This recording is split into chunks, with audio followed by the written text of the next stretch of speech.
Name: Rodney Anderson. School: Oklahoma. Conference: Big 12. Position: running back. Class: RS Junior. Jersey: No.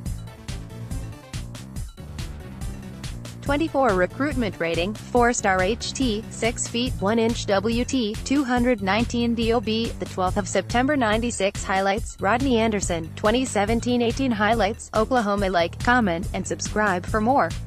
Follow my Instagram, @SisHighlightsSongs. Don't Know Me, by Trade of Truth. Better Days, by Trade of Truth. I do not own any of these highlights or music clips. Before we get into the player, we should really try to get to know Rodney Anderson the person. He attended Katy High School in Katy, Texas, one of the powerhouse HS football programs in the state. He was a 4-star recruit who received offers from Auburn, Baylor, Texas A. He originally committed to Texas A.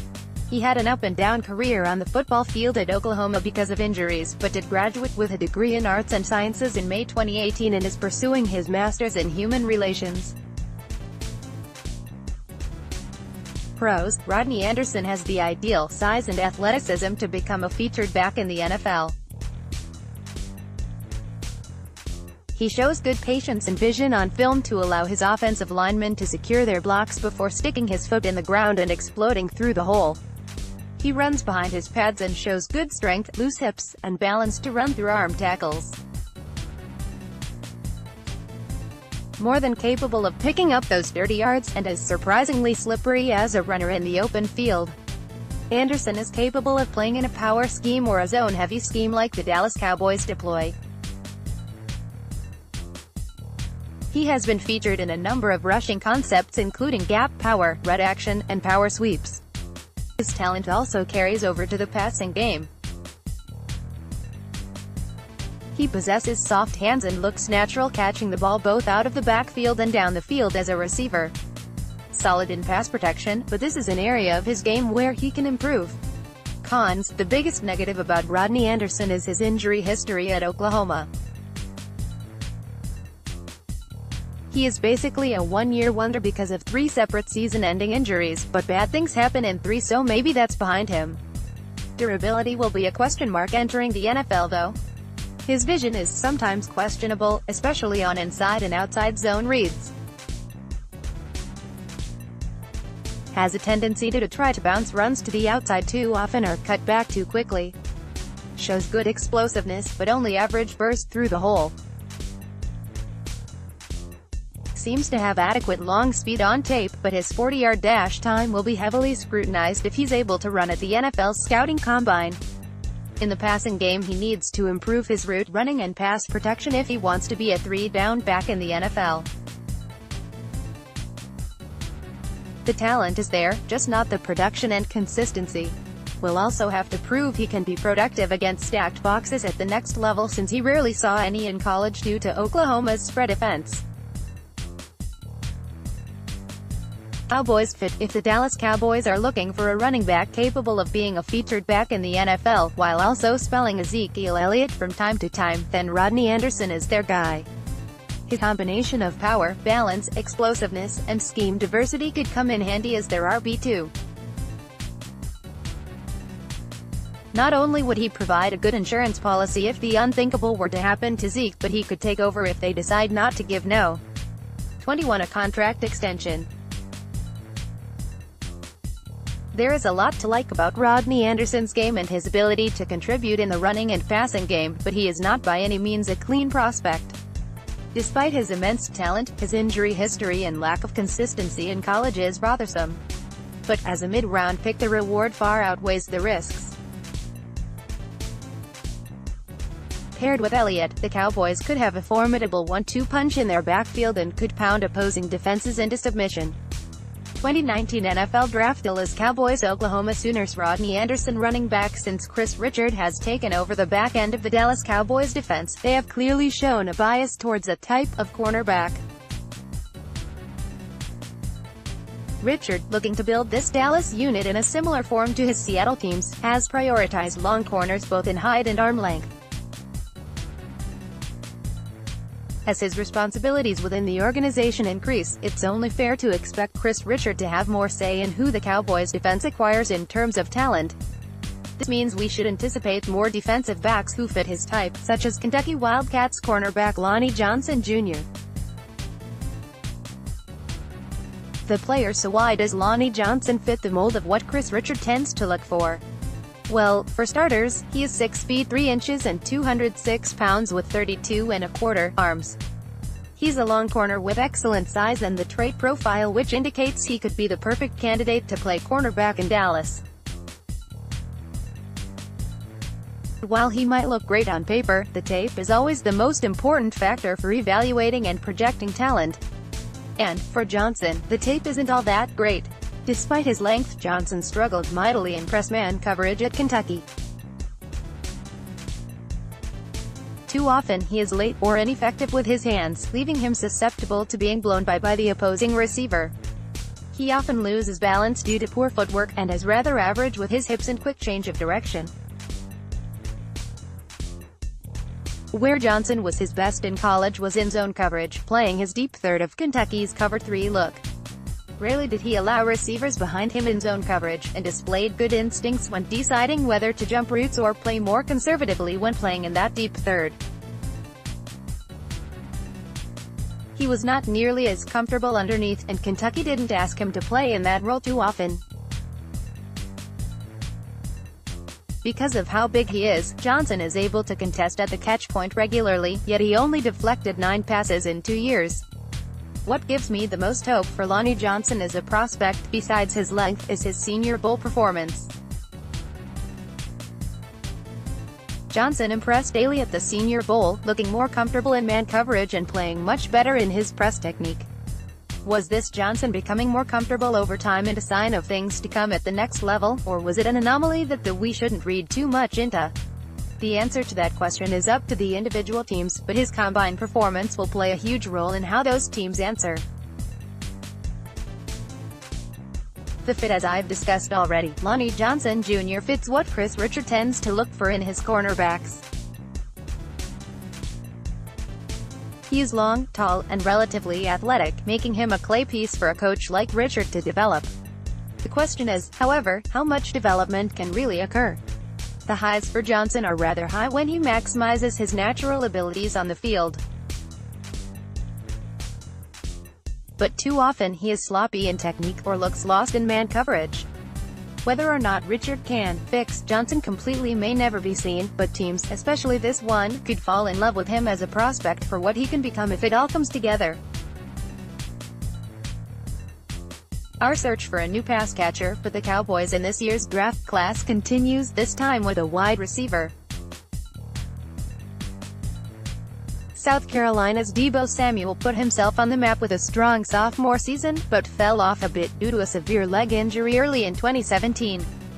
After a strong 2018 campaign, and an impressive performance at the Senior Bowl, Samuel has played himself back into early day 2 draft discussions. The player I don't know that anyone won Senior Bowl week more than Deebo Samuel did this January. Samuel, who had to deal with some poor quarterback play throughout his college career, didn't get much of a break in that department either at the Senior Bowl. But he did show out every day at practice, and seemed to go viral on Twitter at least once a day. During his actual collegiate season, Samuel finished with 882 yards and 11 touchdowns on 62 catches, solid production especially coming off an injury and playing in a limited offense. Initially in the NFL, Samuel is going to make his money in the slot. He's a shifty yet explosive receiver type and can quickly beat defenders with his speed. He's not the speedster than someone like Marquise Brown is, but he is explosive enough in his own right, especially in terms of short area quickness. Samuel isn't someone who will go up and grab the ball consistently, or even make up for inaccurate throws as often as some others might be able to. But he does have reliable hands, and his ability to get open quickly and create separation should give someone like Dak Prescott easy windows to find him in for completions. What makes Deebo Samuel so fun for me to watch, though, is his ability after the catch. Despite his lack of size, Samuel is tough as nails, and rarely defers out of bounds or avoids contact. He's built well enough to withstand that contact as well, and when he gets free, he's hard to catch and bring down. The fit drafting Deebo Samuel 58th overall would be a heck of a haul for the Dallas Cowboys. In need of another playmaker in the passing game, the Cowboys could make immediate use of Samuel's talents in 2019, specifically as a slot receiver. As has been mentioned ad nauseum, it seems unlikely that Cole Beasley will be returning to the team this season, which makes the need for a slot wideout that much greater. Samuel has big playability from the slot already, and has traits which project him to potentially work outside as well. If he tests well enough at the combine, reps on the outside could very well be in his future. Samuel should be on every Cowboys fan's short list of draft targets in the second round this year. By now it's no secret the Dallas Cowboys don't have a first-round draft pick in the upcoming 2019 NFL Draft. The Amari Cooper trade took care of that, meaning sitting through the entire day one could be a little tiresome for us fans. But day 2 of the draft could get really interesting for the Cowboys, especially as it pertains to the players' positions they could target. Today, I wanted to take a look at a few of the day 2 tight end prospects the Dallas Cowboys could be interested in. This would be the second tier of TEs behind the likes of TJ Hawkinson, Noah Fant, and Irv Smith, all of which should be gone by the time the Cowboys are on the clock at 58th overall in the second round. I really believe that if the Dallas Cowboys plan on drafting a starting caliber tight end in this year's draft class, they are going to have to do it with either their second or third round selection. The TEs available beyond that point probably aren't much of an upgrade over Blake Jarwin or Dalton Schultz, which is praise in itself about the upside of the young TEs they currently have on the roster. With all of that in mind, I put together a list of 3 tight ends I would personally target on day 2 if I were the Cowboys. I tried to identify what they typically look for in a starting tight: size, speed, athleticism, while also taking into account the ones that are versatile enough to contribute on all 3 downs in both the running and passing game. Isaac Nauta, Georgia. Isaac Nauta is a former 5-star recruit who never really lived up to his billing during his time with the Georgia Bulldogs. He's a top-notch blocker both in line and when split out wide, but due to the Bulldogs' run-heavy offense he never really developed into the pass catcher many envisioned him becoming. He possesses good speed and terrific hands to be a threat in the passing game though, even if he doesn't show a lot of separation ability on film. Nauta looks and plays like a prototypical Dallas Cowboys tight end. He has the desired size, 6 feet 4 inches, 246, athleticism, and skill set to step in and be the Cowboys' TE1 as a rookie. His blocking ability alone will get him on the field early, but he also shows enough pass-catching ability to be a threat in the passing game as well. Overall, Nauta is a pro-ready 3-down guy who is a high-floor prospect with very little downside. Jace Sternberger, Texas A. He was basically a complete unknown before the 2018 season and had just 1 catch for 5 yards during his 2 years at Kansas before deciding to transfer to JUCO. He didn't fare much better at Northern Oklahoma A. Sternberger is almost the exact opposite of Isaac Nauta, but still has the desired traits the Dallas Cowboys look for in their tight ends. Unlike Nauta, Sternberger is much more accomplished as a passing threat. He runs and moves like a big wide receiver and possesses good separation ability. Due to his size, 6 feet 4 inches, 250, and athletic ability, he is difficult to bring down after the catch as well. He's not as accomplished as a blocker as Nauta, but he shows good technique and will improve in time with added strength. He has the ability to be the Cowboys' TE1 as a rookie. Dawson Knox, Ole Miss. Dawson Knox is a former walk-on quarterback at Ole Miss, but spent the last 2 years playing tight end for the Rebels. He is one of the more difficult tight ends to evaluate in this draft class due to the unorthodox offense he played in and his usage in the system, but may actually be more pro-ready than many of us believe. He does have the size, 6 feet 4 inches, 250, speed, and natural hands to be a complete three-down tay in the NFL, and reminds me a little bit of George Kittle when he was entering the league. Knox is still pretty raw as a player, but moldable, and he has the upside to be one of the best tight ends in this entire draft class.